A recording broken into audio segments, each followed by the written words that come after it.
মুসলমান ঘরের ছেলে মেয়েরা, তরুণেরা, বাবেরা, এ নওজওয়ানেরা, মন দিয়ে আলোচনাকে বুঝে নেন। তাই যেখানে আমি যাই বেশি বেশি করে মানুষকে নবী চিনাতে চাই, নবীকে ধরাতে চাই, নবীর কথা বলতে চাই। কেননা আমাদের কাজ হলো আল্লাহ নবীর কদমের গোড়ায় পৌঁছানো। আর নবী পাকের কদমে যারাই পৌঁছাতে পারবে, নবী পাক তাদেরকেই তো আল্লাহর সঙ্গে জুড়ে দেবে। কারণ আমার নবী পাককে আল্লাহ পাক তো পাঠিয়েছেন, হাবিব আপনি দুনিয়া জমিনে যান, আমার বান্দা বান্দি কোন আমি আল্লাহ আমাকে ভুলে গেছে, আমার নাফরমানি করতে লেগেছে, আমার থেকে দূরে সরে গেছে, 360টা নকল খোদা বানিয়ে ফেলেছে। আমার হাবিব আপনি মদিনার জমিনে যান, জমিনে গিয়ে তাদেরকে আমি আল্লাহ আমার সম্পর্কে জানান, আমি আল্লাহ আমার সঙ্গে জুড়ে দেন। অর্থাৎ তারা যেন আমার দাসত্ব করে, আমার হুকুম মেনে চলে, আমার কথা মতো চলে। এই ট্রেনিংটাই জুড়ার জন্য, এই রাস্তায় আনার জন্য আমার আল্লাহ দুজনকে পাঠাইলে, আমার আল্লাহ তোমার আমার জন্য একজনকে পাঠিয়েছে, তিনি হলেন আমিনা আল্লাহ, আল্লাহর দোস্ত মুহাম্মদুর রাসূল।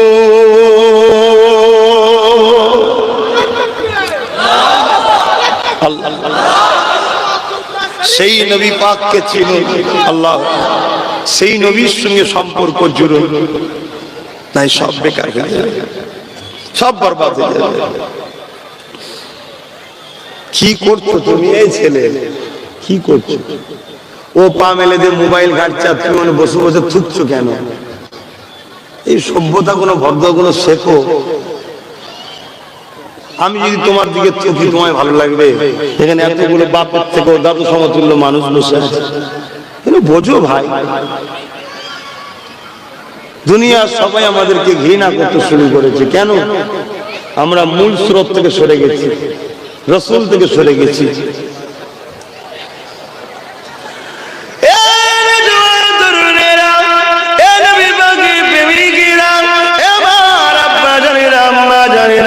আলোচনাকে মন দিয়ে শুনে, নামাজ আল্লাহ আমাদের জন্য ফরজ করেছে, কিন্তু নামাজ আমার তোমার জন্য ঈমান বানাইনি।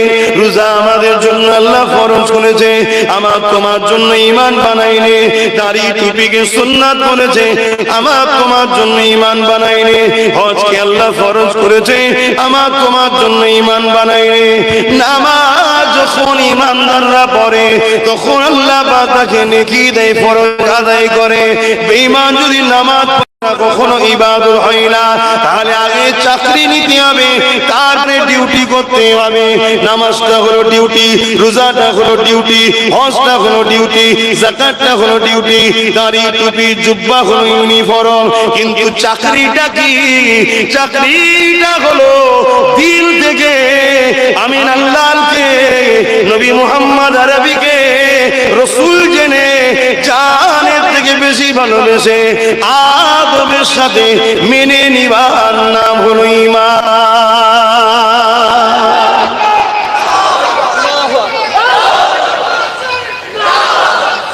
আস্তে আল্লাহ, বুঝতে পারছেন আমার কথা? বলুন। রাস্তার ধারে পুলিশ দাঁড়িয়ে আছে, তাই তো নাকি? চাকরি না পেলে ওই ড্রেস পরে যদি রাস্তায় খাটতো, মাইনে পাবে। কাজ পরে আগে কি করতে হয়? চাকরি। তা আগে ঈমান আনো, এবারে কাজ করো। নামাজ, রোজা, হজ, যাকাত, দান, খায়রাত। মা আতাকুমুর রাসূল ফাখুযুহু ওয়া মা নাহাকুম আনহু ফান্তাহু। যা নবী আদেশ করেছে করো, নবী যা নিষেধ করেছে ছাড়ো।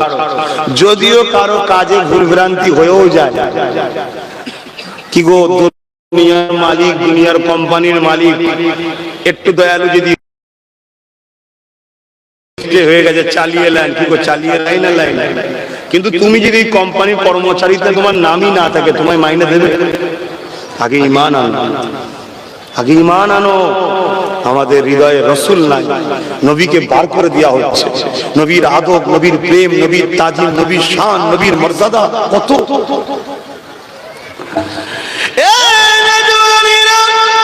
এই যে আমরা একটা তেলাওয়াত করলাম,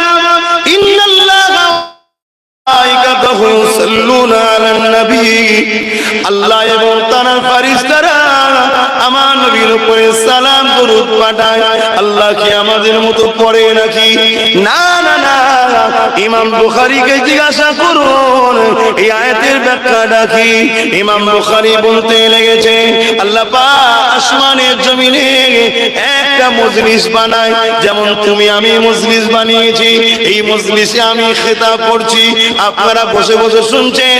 ওই মজলিসটা আল্লাহ বানায়, ওই মজলিসে খিতাব আল্লাহ করেন, আলোচনা আল্লাহ করেন। কিভাবে মজলিস হয়েছে আল্লাহ ভালো জানে, কত সুন্দর মজলিস আল্লাহ ভালো জানে। কেন আল্লাহ সবার থেকে সুন্দর, এই তিনার মজলিসটা সব থেকে দামি, সব থেকে সুন্দর। সেই মজলিসে সমস্ত ফেরেশতারা দাওয়াত থাকে। আর মনে হয় দুটি কত ফেরেশতা আসবে নাকি? আল্লাহ দাওয়াতে তো সমস্ত ফেরেশতারা থাকবে। ওই মজলিসে আমার আল্লাহ তিনি নবী মুহাম্মদ রাসূলের শান মর্যাদার আলোচনা করতে থাকে। আর ফেরেশতারা আমার আল্লাহ পাক জবানে নবী মুহাম্মদ রাসূলুল্লাহর শান মর্যাদা শুনতে থাকে। আরো জোরে বলুন সুবহান। সেই নবীর ঘরেটা ভালোবাসতে হবে না, হবে না? বলো বলো, এটাও তো একটা নমুনা। আমি যাকে ভালোবাসি তার প্রত্যেকটা জিনিস আমার ভালো লাগে। কি? তার জুতো ভালো লাগবে। আর যাকে ভালোবাসি না তার কিছুই ভালো লাগবে না। রাসূলকে যদি অরিজিনাল ভালোবাসি, নবীর আলোচনা করতেও ভালো লাগবে, শুনতেও ভালো লাগবে, নবীর মাদ্রাসাকেও ভালো লাগবে। হয়তো আমি করতে পারিনি, আমি ভুল করে ফেলেছি। আমি চাইবো আমার বাচ্চার হাতটা ধরে মাদ্রাসাতেও নিয়ে আসবো, স্কুলেও নিয়ে যাবো, মাদ্রাসাতেও নিয়ে আসবো, কলেজেও নিয়ে যাবো, মাদ্রাসাতেও নিয়ে আসবো, ইউনিভার্সিটিও নিয়ে আসবো। ওখান থেকে সার্টিফিকেট অর্জন করে ডাক্তার, উকিল, জজ, ডিএম হবে। আর এখান থেকে ভালো আদর্শওয়ালা মানুষ তৈরি হবে। জোরে বলুন সুবহানাল্লাহ। কমসে কম মরা রোগীর পেট কেটে বলবেন পয়সা দাও, এখানে যদি যোগাযোগ থাকে। আর এখানে যোগাযোগ না থাকলেই বিপদ আছে। এবারে মাদ্রাসা নবী এককালে যেখানে নবী শেখানো হয়, দিন শেখানো হয়, আল্লাহর বাণী শেখানো হয়, সেই জায়গায় যোগাযোগেরও দরকার আছে না? না, আহা, আমার নবীকে চেনেন। একটু সরে সরে আসা যাবে? কত সুন্দর লাগছে দেখুন, বলেন কত সুন্দর লাগছে বলুন। আহা, আমার নবীর কথা শুনতে এসেছে, কোরআনের কথা শুনতে এসেছে। বলো, তোমার আমার মধ্যে ঈমান যদি না থাকতো এখানে আল্লাহ নিয়ে আসতো? হ্যাঁ, এখনো রয়েছে, কিন্তু এটা বার করে লিবার প্ল্যান চলছে। একটু বুঝে বুঝে পা ফেলবে, একটু বুঝে বুঝে ওয়াজ শুনবে, যেখানে সেখানে যে বসে যাবেন না, একটু বুঝবেন। আসেন, একটু সরে সরে আসেন না, একটু সরে সরে আসেন। দরুদ শরীফ আল্লাহুম্মা সাল্লি আলা। সবাই বসুক, জান্নাতে চান তো? সরে সরে আসেন। হ্যাঁ,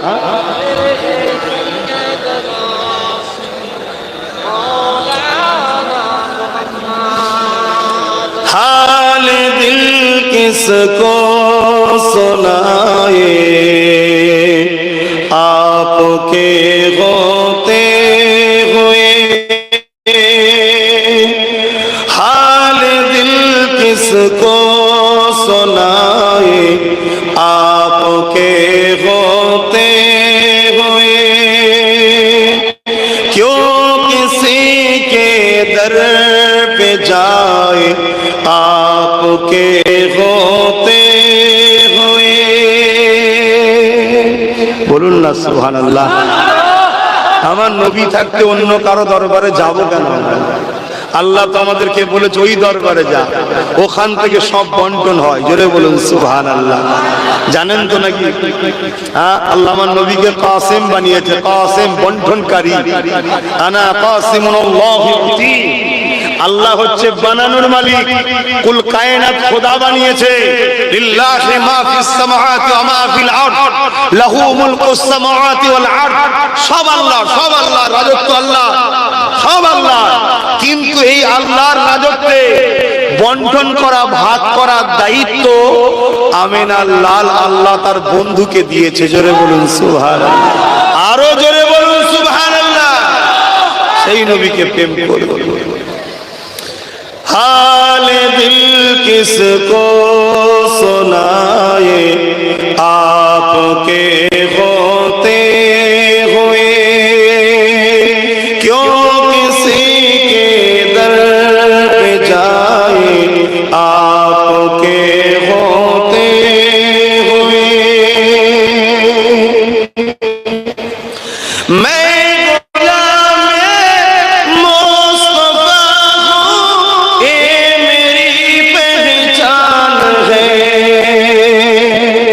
আমার সবথেকে বড় পেহচান হলো আমি নবীর গোলাম। কার বেটা, আমার দাদু কি, কার কি, সব পরে বড় পরিচয় হলো আমি রাসূলুল্লাহর কি গোলাম। আপনারা কি গোলাম নয়? কারা কারা গোলাম? লম্বা হাত তুলে দেখান। মাশাআল্লাহ, মারহাবা, মাশাআল্লাহ, হাত তুলে রাখো, লম্বা করে হাত তুলে রাখো। আল্লাহ এই গোলামগুলোকে কবুল করেন, বলুন আমিন। বলুন গোলাম হ্যায়, গোলাম হ্যায় রাসূল के गुलाम है, गुलाम है, गुलाम है रसूल के गुलाम है। गुलाम रसूल में मौत भी कबूल है, गुलाम रसूल में मौत भी कबूल है। जो ना हो इसके फजूल है, जो ना हो इसके मुस्तफा वो जिंदगी फजूल है। गुलाम है, गुलाम है रसूल के गुलाम है। माशाअल्लाह, नारे तकबीर, नारे जिलाल। या बापा আমার ভাই আমার, তাহলে আমরা আল্লাহর কে রাসূলুল্লাহ তো গোলাম বললাম, আল্লাহর কে আল্লাহর দাস দাসী, আল্লাহর কে দাস দাসী, আল্লাহর দাস দাসী। আমরা দাসত্ব আল্লাহর করি, দাসত্ব কার করি? আল্লাহ। আমরা আল্লাহর দাস দাসী, ইবাদত আল্লাহর করি, দাস আমরা আল্লাহ আর রাসূলের গোলাম, অর্থাৎ নবীকে ফলো করে চলি। ফাত্তাবিউনি, আগে নবীর ইত্তেবা করো, এটা আল্লাহর হুকুম। জোরে বলুন সুবহানাল্লাহ।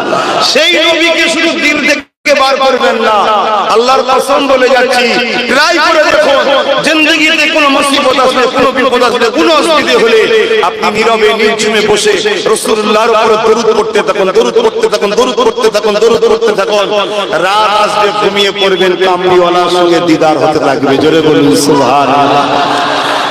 এক যুবক ছেলে অভাবে তাড়নায় ধার করেছে, আমরা ধার করি না, অনেকের সময় ধার করতে লাগে, ধার করেছে, অভাবের জ্বালায় ধার করেছে, সেই ঋণ শোধ করতে পারেনি, আবার ধার করেছে, ঋণ শোধ করতে পারে আরো আরেকজনের কাছে ধার করেছে, এরকম কয়েকজনের কাছ থেকে ধার করেছে।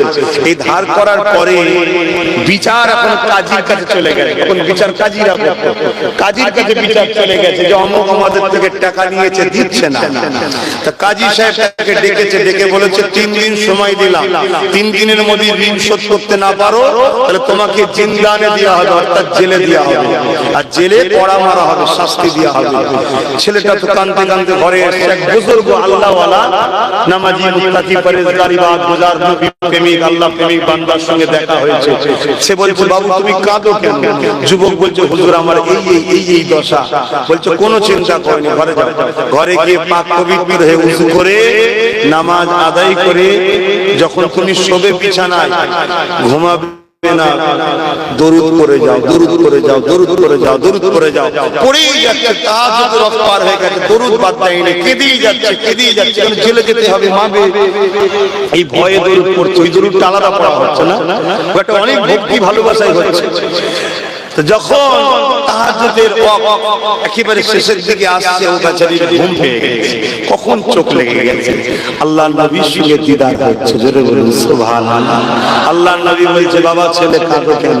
হুজুর এই ব্যাপার, যাও অমুক রাজার কাছে চলে যাও। এক রায়াতের মধ্যে সুলতান আব্দুল হামিদের কথা আছে, জানেন তো নাকি? সুলতান আব্দুল হামিদ নাম জানেন না?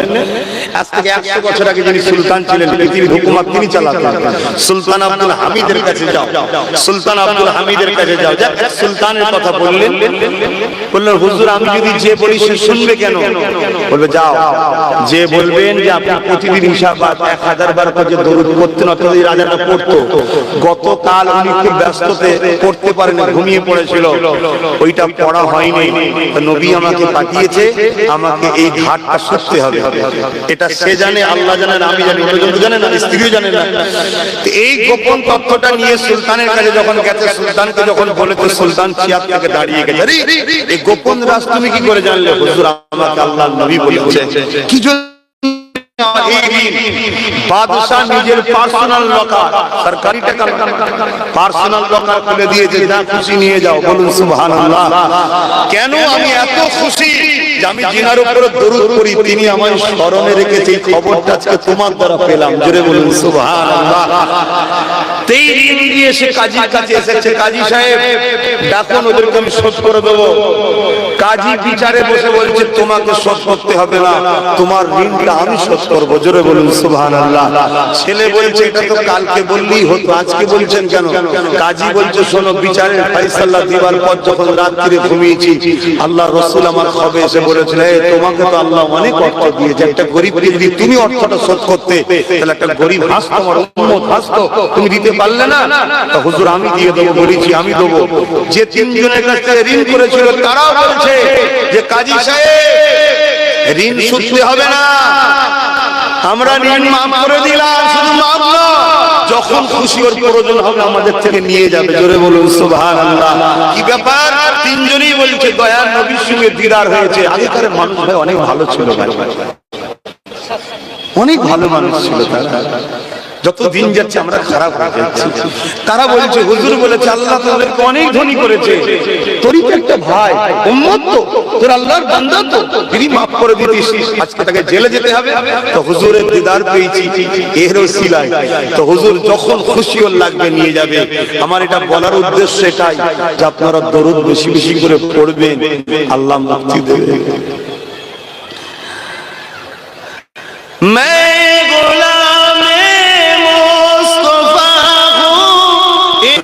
आपके होते हुए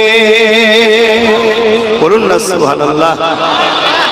আমার নবী থাকতে আমাদেরকে দুঃখ কি করে কষ্ট দেবে? যখনই আমাদের খিদা লাগবে, যখনই আমাদের ভুখা লাগবে, যদি অর্থ কম থাকে, একবেলা যদি খাওয়া না হয়, সঙ্গে সঙ্গে আল্লাহ নবীর কথা স্মরণ করবেন। নবী পাক আমার 3 দিন না খেয়ে পেটে পাথর বেঁধে কাটিয়েছে।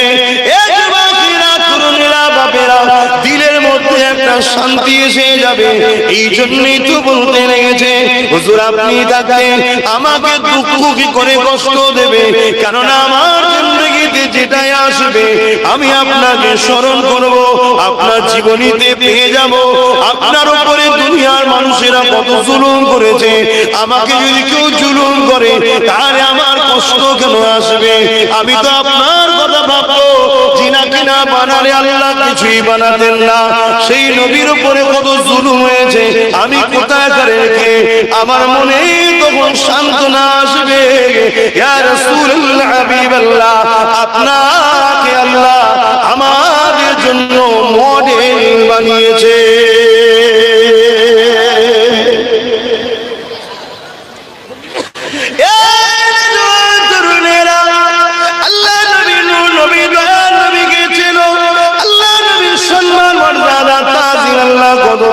জানো কেন নবী আমাদের জন্য মডেল? আল্লাহ কোরআনে জানিয়ে দিলেন লাকাদ কানা লাকুম ফি রাসূলিল্লাহি উসওয়াতুন হাসানা, তোমরা নামাজ পড়বে আমার নবীকে দেখো, তোমরা রোজা রাখবে আমার নবীকে দেখো, তোমরা হজ করবে আমার নবীকে দেখো।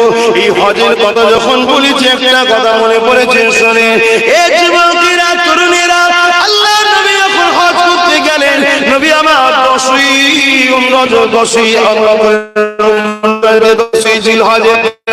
আল্লাহ নবী মিনার মাঠে দাঁড়িয়েছেন কুরবানি করবে। ঠিক এমনই সময় আল্লাহ নবী সাহাবাদেরকে লক্ষ্য করে বলতে লাগলেন, আমার সাহাবারা বলো তো দেখি আল্লাহর কাবাকে দেখে বলছে ওই শহরটা কোন শহর যে শহর আমার এসেছে। আল্লাহ নবী কাবা থেকে তো আরাফাতে গেছে, 9 তারিখ আরাফাত, 10 তারিখে কুরবানি মিনা। জানেন তো নাকি দুদিন আগে কাবায় থেকে আল্লাহ নবী কাবার দিকে আগুন দেখিয়ে সাহাবাদেরকে 16 সাহাবা লক্ষ্য করে বলছে এটা কোন শহর বলো তো। সাহাবারা কি উত্তর দিয়েছিলেন জানেন? আমি আপনাদের যদি জিজ্ঞেস করি সেকেন্ড ব্রিজটা দেখি যে এটা কি বলো তো, আপনারা কি বলবেন? হুগলি সেতু জানেন তো? গত দুদিন আগে রাসূল এসেছে, যে ঘর কাবা তওয়াফ করে সেই শহরের দিকে রাসূল আগুন ইশারা করে বলছে যে আমার সাহাবারা ওটা কোন শহর বলো তো। সাহাবারা জানেন না ওটা মক্কা। কি গো জানেন না? জানেন না? কোরআনে তো আছে যে পৃথিবীর প্রথম জায়গা, প্রথম ঘর মক্কা। জানেন না? জানেন না? কিন্তু সাহাবারা কি উত্তর দিয়েছিলেন জানেন? আল্লাহ ও রাসূল ভালো জানেন। জোরে বলুন সুবহানাল্লাহ। আল্লাহ নবী আরাফাত দিকে লক্ষ্য করে বলছে ওটা কোন ময়দান। সাহাবারা জানেন না? আল্লাহ রাসূলকে সাহাবারা উত্তর দিলেন আল্লাহ ও রাসূল ভালো জানেন। আল্লাহ নবী জিজ্ঞেস করছে এটা কোন মাস। কি করতে গেছে? হজ করতে নাকি? হজ কি মাসে হয় বলেন? জিলহজ মাসে। সাহাবারা জানেন এটা জিলহজ মাস। আপনারা জানেন, সাহাবারা জানেন না? সাহাবারা উত্তর দিচ্ছে কি জানেন? আল্লাহ ও রাসূল ভালো জানেন। আজকে কোন দিন? কুরবানি করবে বলে দাঁড়িয়ে আছে, জিজ্ঞেস করছে আজকে কোন দিন। সাহাবারা জানে না আজকে কুরবানির দিন মিনাতে রয়েছে। 1 লক্ষ কম বেশি সাহাবা, সবার মুখে একটাই কথা, আমার মা বোনেরাও মন দিয়ে শোনে, সংসার তো বড় কষ্ট হবেই কাটছে, ইমানটা রাখুন, ইমান ঠিক রাখলে। ছেলে বাচ্চাটা বারবার বস না বাবা, মাঝখানে হলে আলোচনা বন্ধ করবে। সাহাবারা উত্তর দিচ্ছে আল্লাহ ও রাসূল। আমাদের ঘরে যখন কোনো জিনিস জিজ্ঞেস করা হয় আমরা কি উত্তর দিই? বলুন বলবেন তো? আল্লাহ ভালো জানেন। আমরা রাসূলকে বাদ দিয়েছি না দিইনি? কথা বলছেন না তো? বাদ দিয়েছি না দিইনি? এটা কি একদিনে হয়েছে? পৃথিবী জুড়ে এই ষড়যন্ত্র যুগ যুগ ধরে চলে আসছে, নবী বাদ দিয়েছে।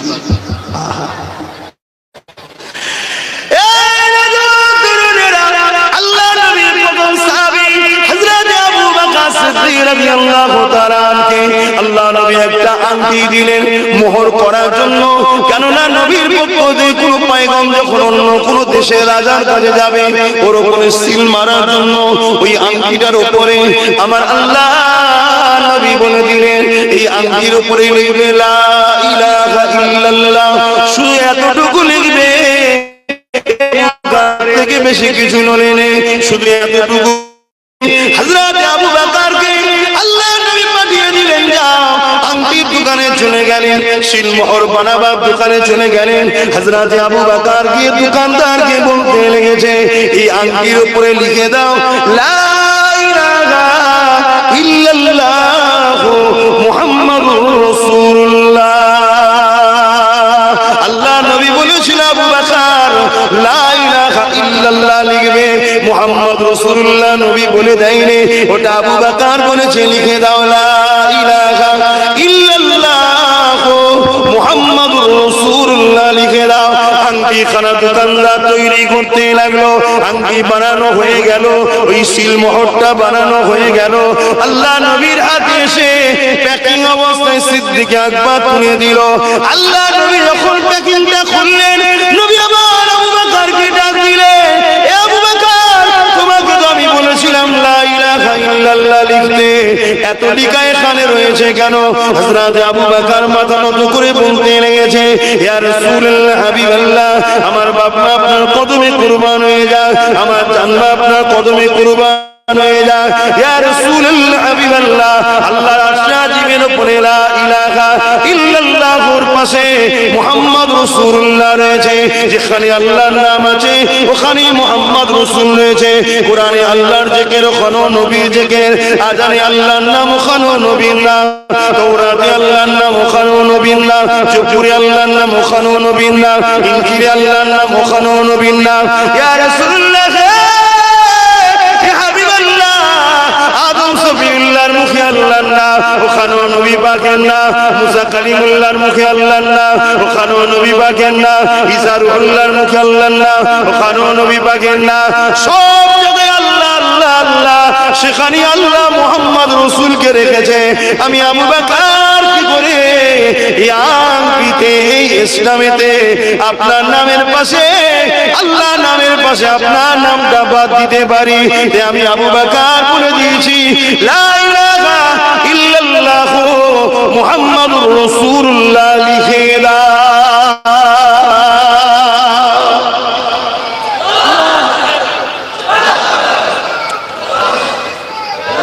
আমার বাপ ভাইরা, মাইকের আওয়াজ বুঝতে পারছেন? আমার কথা বুঝতে পারছেন তো? আমার নবীর মাকাম বুঝতে পারছেন? হ্যাঁ, হায় হায় হায়, আহা, নবী চেনেন, নবী চেনেন। যদি না চেনেন তাহলে সমাজ আপনাকে বুঝাবে নামাজে নবীর কথা মনে পড়লে নামাজ হবে না। কথা বুঝছেন? আপনাকে ধোঁকা দেবে। আর আমার নবী নামাজ পড়ছে, শুনবেন কি গো? শুনবেন কি? বলুন না। আমার নবী নামাজ পড়ছে, সেজদায় গেছে, ইমামে হাসান হোসাইন এসে নবীর পিঠে বসে পড়েছে। আল্লাহ নবী সেজদায় পড়ে আছে, হাসান হোসেন নবীর কোথায়? পিঠে। আর নবী পাকের চুল মুবারকটা ছিল বাবরি চুলও রাখতেন নবী। কথা বুঝে আছে? চুল ধরে বসে আছে যাতে পড়ে না যায়। আর আল্লাহ নবী সেজদা থেকে মাথা তোলেন। সুবহান রাব্বিল আলা, সুবহান